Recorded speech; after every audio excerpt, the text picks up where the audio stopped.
Hello, une vidéo par jour pendant 100 jours sur l'IA, jour 5, c'est parti.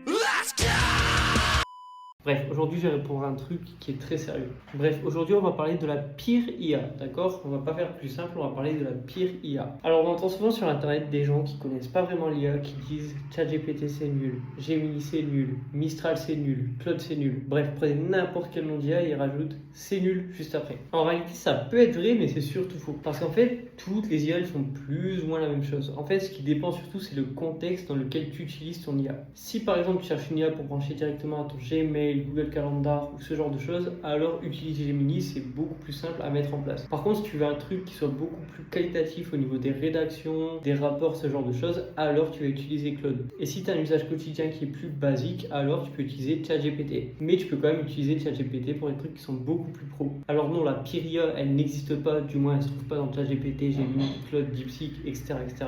Par contre, les pires usages, oui. Alors, comment trouver l'IA qui te correspond? C'est simple, tu essayes tous pendant un mois, plus ou moins. Tu fais des tests dessus sur chacune des IA et à la fin de ce mois, tu vois et tu dis bon, ok, celle-là elle est beaucoup plus accessible pour moi et mes projets. Par contre, celle-là, je vais pas l'utiliser pour le moment. Et aussi, pense long terme. Ok, le but, c'est pas de changer d'IA tous les mois, de pas refaire toute ton infrastructure et tous tes workflows chaque mois. Ok, bref, sur ce, on se dit à demain pour une autre vidéo. Ciao.